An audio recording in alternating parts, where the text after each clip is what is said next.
Hello दोस्तों, welcome to EACT classes. मेरा नाम है आकिब रसूल। उम्मीद है आप सब अच्छे से होंगे, ठीक होंगे। तो आज के इस लेक्चर में हम डिस्कस करेंगे वर्क, एनर्जी एंड पावर। इससे पहले हमने लॉज ऑफ मोशन डिस्कस किया। होप आपने वो दो लेक्चर्स दोनों देखे होंगे। तो आज ये हमारा एक और लेक्चर इंपॉर्टेंट यूनिट है क्लास 11th फिजिक्स का।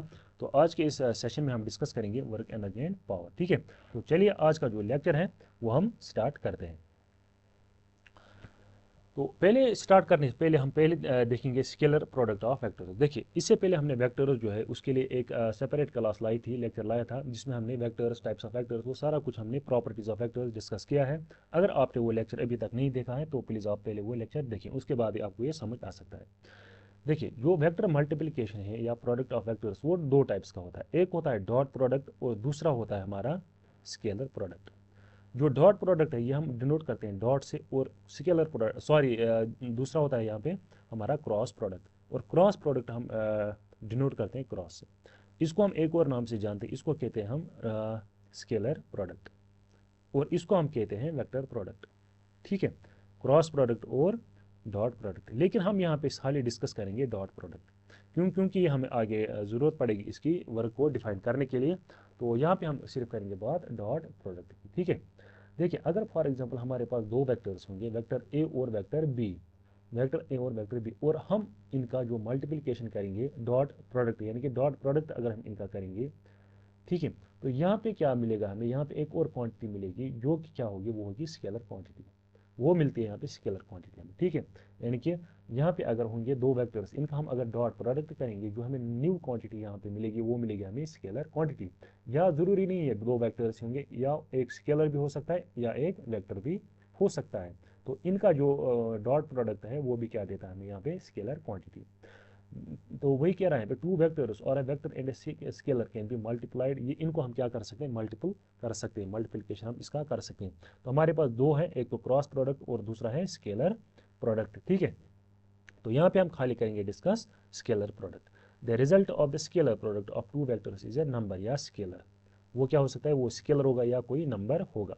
The scalar product of two vectors and B is defined by, तो कैसे हम डिफाइन कर सकते हैं इसको, A dot B is equal to A into B cos of theta. यानी कि ए, अगर हमारे पास दो वेक्टर ए डॉट बी, तो इनका जो डॉट प्रोडक्ट है वो किसके बराबर होता है, A B cos of theta. तो ए क्या है, A is the magnitude of vector A, B is the magnitude of vector B, and theta is the angle between vector A and B. तो ये यहाँ पे लिख रहा है यहाँ पे कि ए क्या है, बी क्या है, थीटा या फाई क्या है, ठीक है। Scalar product is denoted by dot, इसको हम किसे डिनोट करते हैं, डॉट से, तो इसलिए हम इसको कहते हैं डॉट प्रोडक्ट। और जो क्रॉस प्रोडक्ट है उसको हम डिनोट करते हैं क्रॉस से, इसलिए इसको हम कहते हैं क्रॉस प्रोडक्ट। तो ये चीज़ें आपको याद रखनी है। तो यहाँ पे ए डॉट बी किसके बराबर होता है, A B cos of theta, ठीक है। तो चलिए देखते हैं नेक्स्ट स्लाइड। तो नेक्स्ट स्लाइड क्या है, यहाँ पे तीन केसेस हमारे पास, यानी कि देखिए, when the angle between two vectors is greater than zero and lesser than 90 degree, जब ये थीटा का वैल्यू, यानी कि दो वेक्टर्स ए वेक्टर है और बी वेक्टर है, जब इनके बीच का वैल्यू, यानी कि इनका वैल्यू, यानी एंगल का वैल्यू क्या होगा, ये होगा greater than 0 degree but less than, theta का value greater than 0 but less than 90 degree, तब जो इसका जो स्केलर प्रोडक्ट जो है वो हमारा आएगा पॉजिटिव, यानी कि ए डॉट बी का वैल्यू क्या आएगा वहाँ पे, वो आएगा पॉजिटिव। और अगर इनका वैल्यू, यानी कि थीटा का वैल्यू होगा क्या, थीटा होगा greater than 90 degree but less then क्या होगा, 180 डिग्री, तब क्या होगा हमारा ये इसका वैल्यू, तब आएगा ए डॉट बी का वैल्यू आएगा तब नेगेटिव, ठीक है। क्या आएगा, नेगेटिव, यानी कि when the angle between two vectors is greater than 90 degrees but less than 180 degree, then the result of scalar product is negative. और जब इनके बीच का वैल्यू क्या होगा, 90 डिग्रीज के बराबर होगा, यानी कि परपेंडिकुलर होंगे या ऑर्थोगोनल होंगे, तब हम कहेंगे जो वर्क है वो किसके बराबर आएगी, या सॉरी, हम स्केलर प्रोडक्ट की बात करेंगे, वो किसके बराबर आएगी, जीरो। देखिए क्यों, क्योंकि जो cos 90 का वैल्यू है, cos 90 डिग्री किसके बराबर होता है, ये होता है जीरो के बराबर। क्योंकि जो अगर हम यहाँ पे देखेंगे कॉस का ग्राफ वो ऐसा होता है, यानी कि वो यहाँ से स्टार्ट होता है, और साइन का अगर ग्राफ देखेंगे वो ऑरिजिन से स्टार्ट होता है ऐसे, ठीक है। तो यहाँ पे अगर देखेंगे, देखिए कॉस 0 डिग्री वो होता है किसके बराबर, 1 के बराबर, और कॉस ऑफ 90 डिग्री वो किसके बराबर होता है, 0 के बराबर। इसी तरह साइन 0 डिग्री वो होता है किसके बराबर, 0 के बराबर, और साइन 90 डिग्री किसके बराबर होता है, वो होता है 1 के बराबर। ये चार चीज़ें आपको याद रखनी, ठीक है। तो पॉजिटिव कब होगा, जब एंगल होगा greater than 0 but less than 90। Negative कब होगा, जब एंगल होगा greater than 90 degrees but less than 180। और 0 कब होगा यहाँ पे स्केलर प्रोडक्ट, जब एंगल होगा किसके बराबर, 90 डिग्रीज के बराबर। ठीक है, तो चलिए देखते हैं next special case of scalar product. अब कुछ स्पेशल केस हैं इसी के। देखिए अगर फॉर एग्जांपल हमारे पास दो वेक्टर्स हैं, ये क्या है, ये पैरेलल है। जो पैरेलल वेक्टर्स है उनके बीच जो एंगल है वो किसके बराबर होता है, एंगल होता है यहाँ पे यानी कि थीटा होगा यहाँ पे 0 डिग्री के बराबर। तो यहाँ पे कॉस थीटा यानी कि क्या बन जाएगा, ये बन जाएगा कॉस ऑफ 0। तो कॉस ऑफ 0 डिग्री किसके बराबर होता है, ये होता है 1 के बराबर। और जब हम यही 1 यहाँ पे सब्स्टिट्यूट करेंगे ए डॉट बी में, देखिए हमें पता है ए डॉट बी किसके बराबर होता है, A dot B into cos of theta. तो कॉस थीटा के बदले लिखेंगे आएगा क्या, यहाँ पे 1 बराबर आएगा। तो ये क्या बन जाएगा, ए डॉट बी।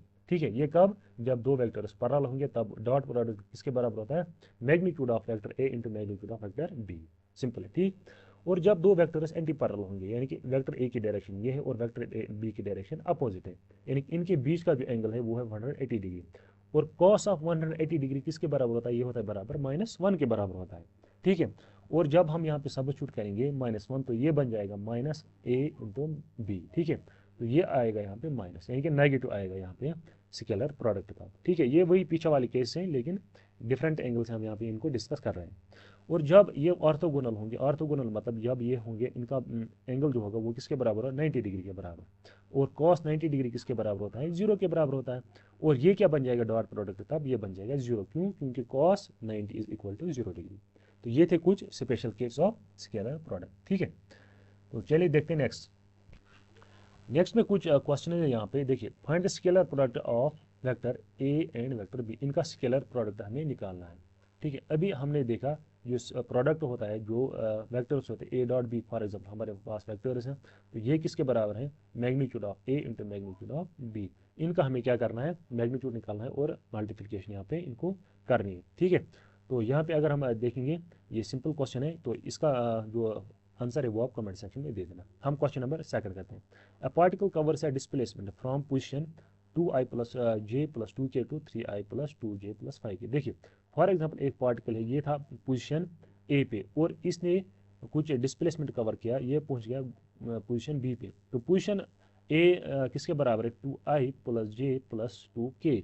और पोजीशन बी किसके बराबर है, पोजीशन बी है बराबर 3i plus 2j plus 5k। Simple है, ठीक। देखिए हमें पता है जो डिस्प्लेसमेंट किसके बराबर होता है, final position minus initial position. ये फाइनल पोजीशन है, ये इनिशियल पोजीशन, तो हम इन दो वेक्टर्स के आपस में माइनस करेंगे। तो 3i माइनस 2i तो वो किसके बराबर आएगा, i के बराबर। 2j माइनस j वो j के बराबर आएगा। 5k माइनस 2k वो आएगा 3k। तो डिस्प्लेसमेंट s किसके बराबर आया हमें, i plus j plus 3k। तो फोर्स कितना है यहाँ पे, फोर्स है यूनिफॉर्म यानी कि 7i plus 5j plus 2k Newton. ठीक है, तो फोर्स है बराबर 7i plus 5j plus 2k Newton. ठीक है, तो वर्क हमें यहाँ पे निकालना है। तो वर्क किसके बराबर होता है, एफ डॉट एस। ठीक है, एफ डॉट एस यानी कि इनका डॉट प्रोडक्ट। तो एफ के बदले लिखेंगे 7i plus 5j plus 2k और एस के बदले लिखेंगे हम ये i plus j plus 3k।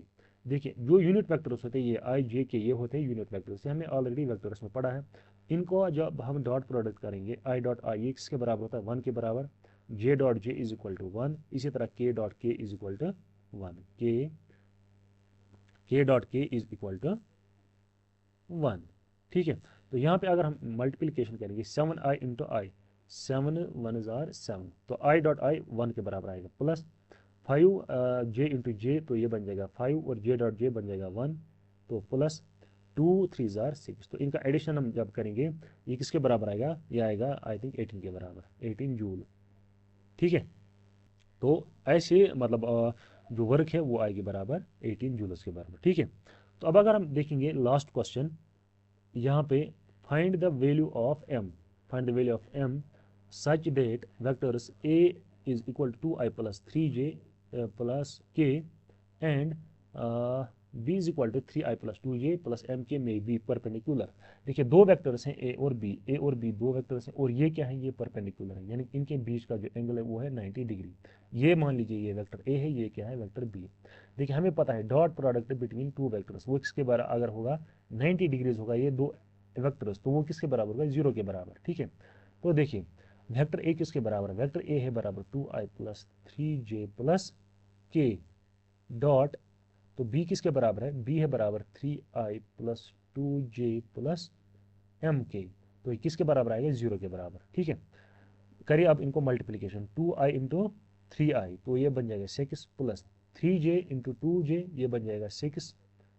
ठीक है, तो k इंटू एम के ये बन जाएगा m, ये बन जाएगा m के बराबर is equal to 0। 6 plus 6 is equal to 12 plus m is equal to 0। तो m आएगा बराबर m इज इक्वल टू -12, तो m का वैल्यू आएगा -12 के बराबर। ठीक है, तो ऐसे क्वेश्चन आपके एग्जाम्स में पूछे जा सकते हैं। ठीक है, तो होप आपको ये दोनों क्वेश्चन हैं अच्छे से समझ आए होंगे। कोई भी डाउट होगा तो आप कमेंट सेक्शन में बता दीजिएगा। तो क्वेश्चन नंबर 1 का आंसर आप कमेंट सेक्शन में दे देना, वो भी ईजी है। तो चलिए अब यहाँ पे हम वर्क की बात करेंगे। वर्क की डेफिनेशन क्या होती है, पॉजिटिव वर्क क्या होती है, नेगेटिव वर्क क्या होती है, और work done by variable force, वो सारा हम यहाँ पे अब देख लेंगे। ठीक है, तो यहाँ से आपका जो वर्क एनर्जी एंड पावर है वो यहाँ से स्टार्ट होता है। Work is the force that cause an item to move और टू बी डिस्प्लेस्ड और बी डिस्प्लेस्ड।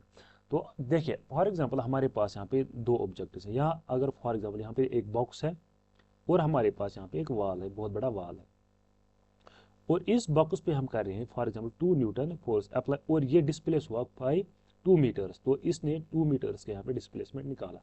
और अब अगर यहाँ पे वाल इस पे में हम 10 न्यूटन फोर्स अप्लाई करेंगे, क्या ये यहाँ पे डिस्प्लेस हो जाएगा, मूव हो जाएगा? नहीं, ये यहाँ पे मूव नहीं हो जाएगा। ठीक है, तो अगर हम पूरा दिन यानी कि 24 आवर इस पे यही 10 न्यूटन का फोर्स यहाँ पे अप्लाई करेंगे तो यहाँ पे हमारी बहुत एनर्जी वेस्ट हो जाएगी, बट यहाँ पे ये वाल जो है डिस्प्लेस अपनी जगह से नहीं होगा। ठीक है, तो अब अगर यहाँ पे हम वर्क की बात करेंगे, साइंटिफिक डेफिनेशन देखेंगे वर्क की।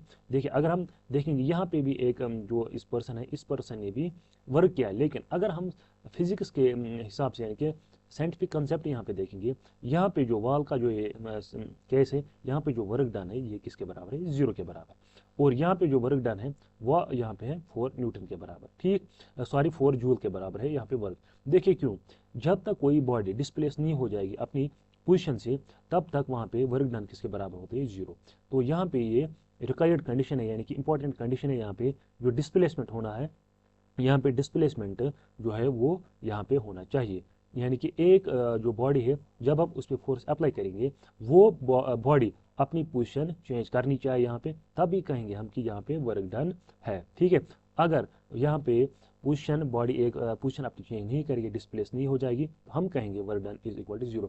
फिर यहाँ पे हम कितना भी फोर्स लगाए, कितने भी टाइम के लिए फोर्स लगाए, ठीक है, तो साइंटिफिक डेफिनेशन यही है कि जो बॉडी डिस्प्लेस हो जाएगी और जब हम उस पर क्या करेंगे अप्लाई कोई भी फोर्स, चाहे कांस्टेंट फोर्स या वेरिएबल फोर्स हो, तो हम कहेंगे यहाँ पे वर्क डन जो है वो नॉन जीरो है। और अगर बॉडी डिस्प्लेस नहीं हो जाएगी तो वहाँ पे वर्क डन किसके बराबर है, 0 के बराबर है। तो ये क्या होता है in the case of constant force. देखिए अगर हमारे पास एक कांस्टेंट फोर्स है तब जो वर्क होता है ये होता है डॉट प्रोडक्ट, यानी scalar product of force applied and displacement. तो सिंपल सी बात है ये, यानी कि वर्क किसके बराबर होती है, फोर्स इंटू डिस्प्लेसमेंट, यानी कि जो फोर्स हम इस बॉडी पे अप्लाई करेंगे और जो इसने डिस्प्लेसमेंट यहाँ पे कवर किया, फॉर एग्जांपल s मीटर्स इसने डिस्प्लेसमेंट कवर किया और हमने इस पे f न्यूटन का फोर्स अप्लाई किया, तो वर्क यहाँ पे सिंपली किसके बराबर है, इन दो का डॉट प्रोडक्ट। हमने ऑलरेडी पहले देखा है जो डॉट प्रोडक्ट है हम जब करते हैं तो दो वेक्टर्स का, देखिए फोर्स भी वेक्टर है, डिस्प्लेसमेंट भी वेक्टर है, और हम जब दो वेक्टर्स का डॉट प्रोडक्ट करते हैं तो हमें जो वहाँ पे क्वांटिटी मिलती है वो क्या है, वो क्या होती है, वो होती है स्केलर क्वांटिटी। तो इसी तरह यहाँ पे दो वेक्टर्स हैं फोर्स और डिस्प्लेसमेंट, हम जब इसका डॉट प्रोडक्ट करते हैं फोर्स और डिस्प्लेसमेंट का तो हमें निकलती है यहाँ पे एक और नई क्वांटिटी, वो क्या है, वर्क। और ये वर्क क्या है, ये एक स्केलर क्वांटिटी है। तो ये आपको याद रखना है, work is a scalar quantity. Work क्या है, एक स्केलर क्वांटिटी है। ठीक है, when we apply force that produces a moment in an item across a distance, ठीक है, we are said to be doing work। तो हम क्या कहेंगे, यहाँ पे वर्क डन होगी। ठीक, work occurs only when an item is raised or moved। देखिए जब भी एक बॉडी या ऑब्जेक्ट मूव करेगा या राइज करेगा यानी कि ऊपर की डायरेक्शन में, तब हम कहेंगे यहाँ पे वर्क प्रेजेंट है। अदरवाइज हम कहते हैं कि यहाँ वर्क डन किसके बराबर है, 0 के बराबर। अब अगर यहाँ पे हम देखेंगे फार्मूला फॉर वर्क डन, अभी हमने डॉट प्रोडक्ट पढ़ा ए डॉट बी, ये किसके बराबर होता है, ये होता है बराबर A B cos of theta.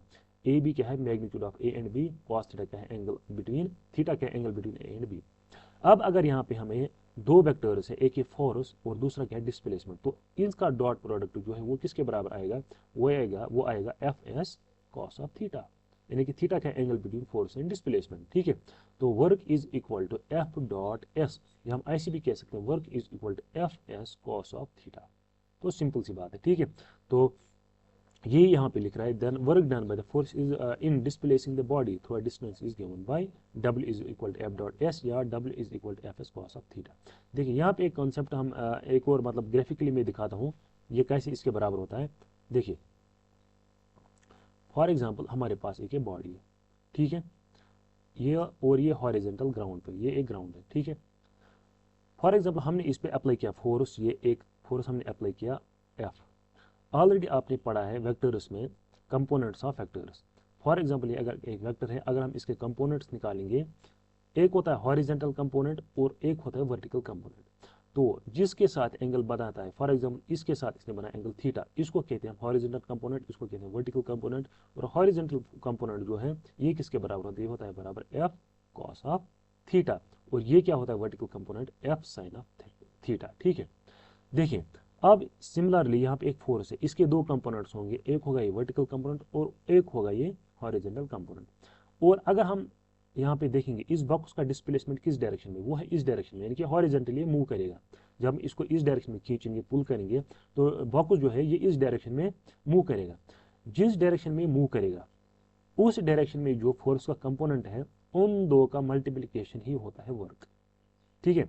तो यहाँ पे जो ये वाला कंपोनेंट है हॉरिजॉन्टल कंपोनेंट फोर्स का, वो क्या है यहाँ पे, वो है एफ कॉस ऑफ थीटा। अभी मैंने आपको बताया यहाँ पे कैसे, हमने ऑलरेडी वेक्टर्स में पढ़ा है, तो यहाँ पे भी मैं समझा रहा हूँ आपको, ये है एफ कॉस ऑफ थीटा।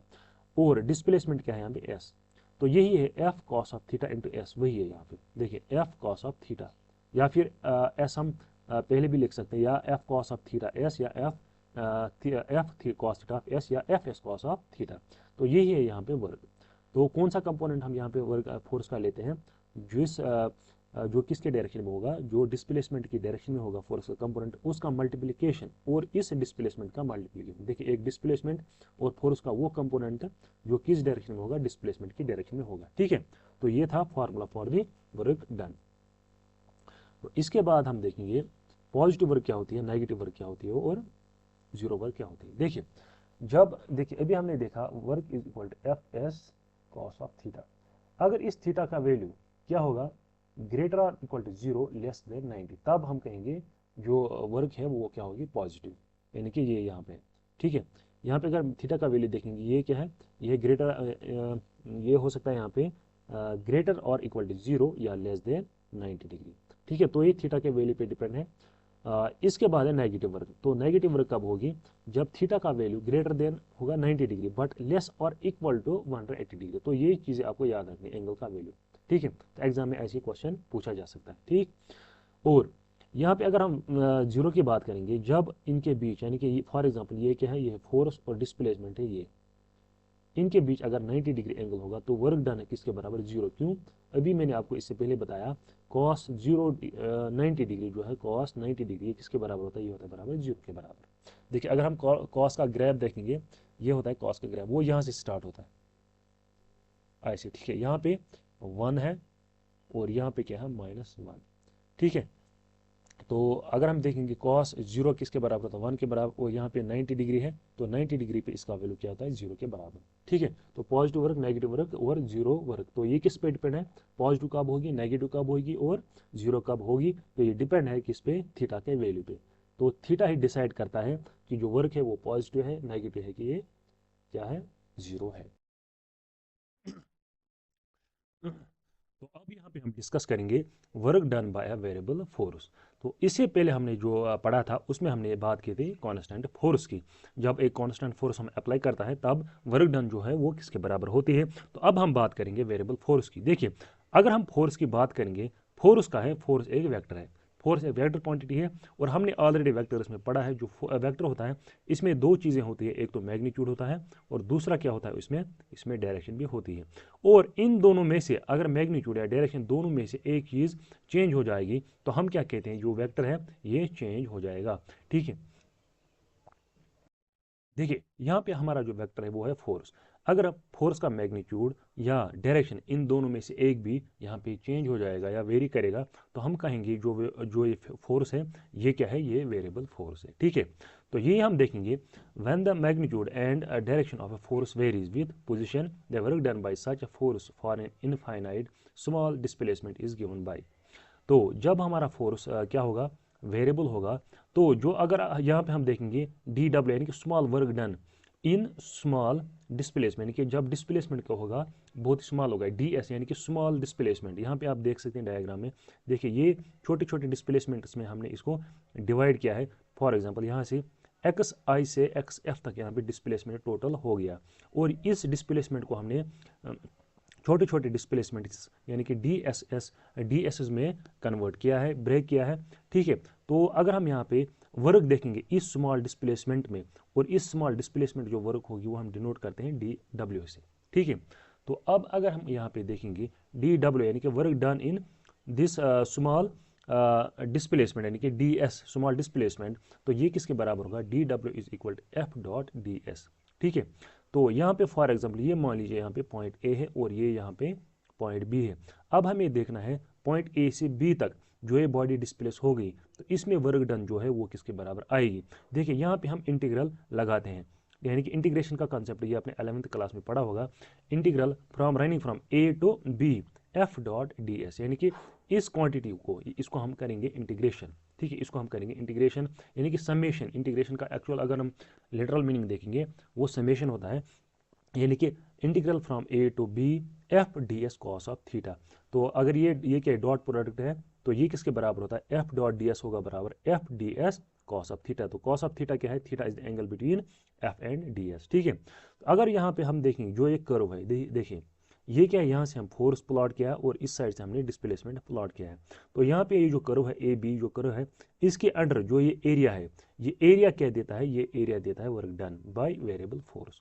तो ये आपको एग्जाम में पूछा जा सकता है, जो फोर्स और डिस्प्लेसमेंट कर्व के नीचे जो एरिया आता है यानी कि अंडर दिस कर्व, ये क्या देता है, ये देता है work done by the variable force. तो किसके बराबर होता है, अब D W is equal to F dot D S, या हम ऐसे भी कह सकते हैं W इज इक्वल, देखिए यहाँ पे था डी डब्ल्यू क्या मतलब छोटी वर्क, यानी कि इस स्मॉल डिस्प्लेसमेंट में अगर इन डी डब्ल्यू को हम फिर ऐड करेंगे तो वही बन जाता है फिर क्या W, यानी कि total work from A to B.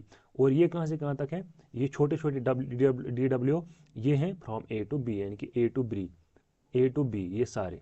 ठीक है, यहाँ से अगर हम स्टार्ट करेंगे तो ये बन जाएगा फिर पूरा W, यानी कि पूरी work from A to B जितना ही पूरा डिस्प्लेसमेंट है, तो ये किसके बराबर आएगा, D W is equal to A to B F dot D S, या हम ऐसे भी लिख सकते हैं integral A to B F D S cos of theta.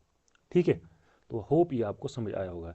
तो यहाँ पे डी डब्ल्यू और डब्ल्यू के मतलब इनके बीच डिफरेंस क्या है, D W is a small work done और W is a total work done. और जब इनको समेशन करते हैं हम किनकी, डी डब्ल्यू की समेशन, जैसे हम समेशन करते हैं इसी तरह इंटीग्रल हम यहाँ पे हम यूज़ करते हैं। तो इनका समेशन जब हम करेंगे या इंटीग्रल लेंगे तो ये बन जाएगा डब्ल्यू, और वो क्या है, ए रनिंग फ्रॉम मतलब integral from A to B F dot D S. ठीक है, तो एरिया अंडर दिस करो वो क्या देता है हमें, work done by the variable force. ठीक है, तो चलिए देखते हैं नेक्स्ट स्लाइड। तो नेक्स्ट क्या है, वर्क यूनिट ऑफ वर्क। अब हम देखेंगे यूनिट, इसका वर्क का यूनिट। देखिए अभी हमने देखा वर्क की किसके बराबर होते हैं, वर्क है बराबर force into displacement, force into displacement. अगर हम फोर्स का यहाँ पे ऐसा यूनिट देखेंगे वो क्या है, वो है न्यूटन, वो है न्यूटन। और डिस्प्लेसमेंट क्या है, इसका है मीटर। तो न्यूटन मीटर क्या है इसका यूनिट, न्यूटन मीटर इसका यूनिट। अब अगर हम देखेंगे और ये न्यूटन मीटर है, ये किसके बराबर होता है, इसी को हम कहते हैं जूल, इसको कहते हैं हम जूल। तो अगर हम यहाँ पे देखेंगे 1 जूल किसके बराबर होता है, जब फोर्स होगा 1 न्यूटन और डिस्प्लेसमेंट कितना होगा 1 मीटर। जब 1 न्यूटन फोर्स अप्लाई करने से एक बॉडी कितना डिस्प्लेस हो जाएगी, 1 मीटर यहाँ पे डिस्प्लेस हो जाएगी, तो हम कहेंगे यहाँ पे जो टोटल वर्क है वो है 1 जूल के बराबर। ठीक है, तो वही कह रहा है यहाँ पे जूल इज द ऐसा यूनिट ऑफ वर्क। ठीक है, किसके बराबर होता है, 1 न्यूटन इंटू 1 मीटर। ठीक है, अब अगर हम इसके डायमेंशनल फार्मूला देखेंगे, इसका डायमेंशन सेम एज क्या होता है, एनर्जी। जो एनर्जी का डायमेंशन होता है वही किसका है, वही है वर्क का भी। क्यों, एनर्जी का भी ऐसा यूनिट क्या है, जूल है। तो वर्क का अभी क्या है, जूल ही ऐसा यूनिट है। तो इनका डायमेंशनल फार्मूला जो है ml2T⁻²। देखिए अगर हम देखेंगे ये कैसे निकलता है, वर्क इज, इस पे हमने मतलब लेक्चर नंबर फर्स्ट में पढ़ा था ये डायमेंशनल एनालिसिस हमने, तो वहाँ से आप देख सकते हैं कि डायमेंशन हम कैसे निकालते हैं। फोर्स का क्या आएगा, फोर्स किसके बराबर होता है, मास इंटू एक्सेलरेशन, ठीक है। तो फिर आएगा डिस्प्लेसमेंट जो यहाँ पे है डी, डिस्प्लेसमेंट। तो मास कैसे हम लिखते हैं, मास का डायमेंशन है m, तो एक्सेलरेशन किसके बराबर है, एक्सेलरेशन होता है L⁻², इसका डायमेंशन L⁻²। और डी क्या है, डी का भी आएगा मीटर, यानी कि L आएगा इसका लेंथ। तो डिस्प्लेसमेंट का एक्चुअल में लेंथ ही होती है, ठीक। तो ये क्या बन जाएगा पूरा m L इंटू एल हो गया, एल करेंगे L⁻², तो बन गया इसका डायमेंशन ये, ठीक। It is defined as the product of magnitude of displacement and the component of the force acting in the displacement direction. यानी कि किसके बराबर होता है, एक तो डिस्प्लेसमेंट और किसके, यानी कि फोर्स का जो कंपोनेंट होगा उसके मतलब उसका प्रोडक्ट होता है ये, ठीक है। एक तो डिस्प्लेसमेंट और उस डिस्प्लेसमेंट के अलाउंग जो फोर्स का ये होगा कंपोनेंट होगा उसके बराबर होगा ये। देखिए फॉर एग्जांपल अगर हमारे पास ये बॉक्स है, हम इस पे क्या कर रहे हैं, फोर्स अप्लाई 30 डिग्रीज पे, ये है फोर्स। इस फोर्स के दो कंपोनेंट्स होंगे, एक होगा इसका वर्टिकल कंपोनेंट इस डायरेक्शन में और एक होगा इस डायरेक्शन में, ये होगा हॉरिजॉन्टल कंपोनेंट। तो जो ये वर्क है ये किसके बराबर होता, एक तो ये वाला कंपोनेंट और जो मतलब जिस डायरेक्शन में डिस्प्लेसमेंट होगा, फॉर एग्जांपल डिस्प्लेसमेंट इस डायरेक्शन में है और इस डायरेक्शन में जो फोर्स होगा, इस डायरेक्शन में जो फोर्स का कंपोनेंट होगा उन दो का मल्टीप्लाई, तो ये किसके बराबर होगा, ये हमने ऑलरेडी पढ़ा है कंपोनेंट्स ऑफ वेक्टर्स। तो ये कंपोनेंट किसके बराबर होगा, ये होगा एफ कॉस ऑफ 30 के बराबर। और ये कौन सा कंपोनेंट है, ये है एफ साइन ऑफ 30, ये सारा हमने ऑलरेडी पढ़ा है। तो एफ कॉस ऑफ 30 और डिस्प्लेसमेंट क्या है एस, तो वही होता है क्या, एफ एस कॉस ऑफ 30 जो हमारी वर्क होती है। तो work is equal to F S cos of 30। तो आपको ये समझ आया होगा ये कॉस ऑफ 30 कैसे आता है, ये एक्चुअल में फोर्स का एक कंपोनेंट है अलॉन्ग द डिस्प्लेसमेंट। और उस कंपोनेंट और इस डिस्प्लेसमेंट का हम जब मल्टीप्लीकेशन करते हैं, डॉट प्रोडक्ट करते हैं, तो हमें मिलते हैं वहाँ से वर्क। फैक्टर्स अफेक्टिंग वर्क, तो कौन कौन से फैक्टर्स हैं जो वर्क को अफेक्ट करते हैं।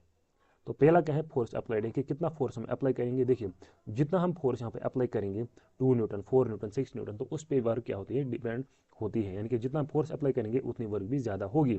और डिस्प्लेसमेंट, और जितना यहाँ पे डिस्प्लेसमेंट होगा 2 मीटर का 4 मीटर का 5 मीटर का डिस्प्लेसमेंट होगा, जितना यहाँ पे डिस्प्लेसमेंट ज़्यादा होगा तो हम कहेंगे यहाँ पे उतनी ज़्यादा वर्क प्रेजेंट है, ठीक है।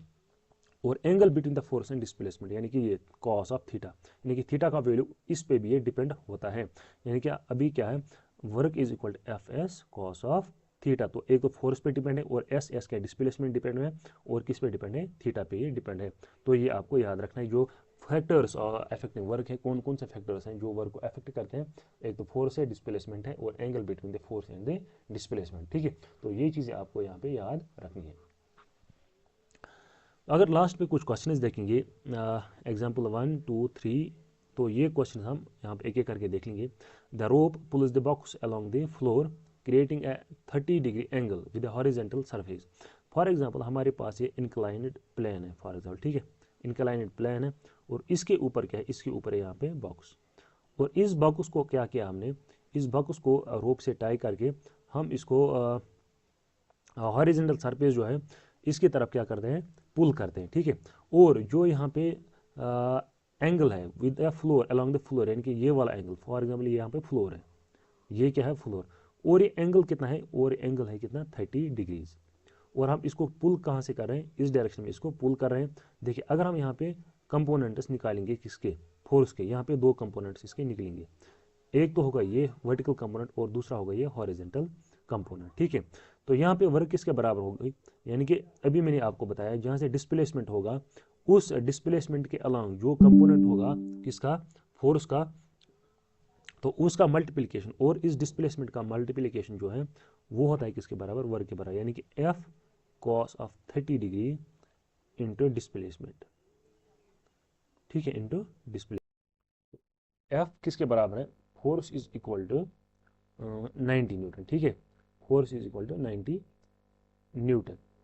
और डिस्प्लेसमेंट किसके बराबर है, डिस्प्लेसमेंट है बराबर 20 के बराबर इंटू 20 मीटर। और एंगल यानी कि कॉस ऑफ 30 वो किसके बराबर आएगा, कॉस ऑफ 30 एंगल थीटा है 30 के बराबर, तो कॉस ऑफ 30 आ जाएगा ये।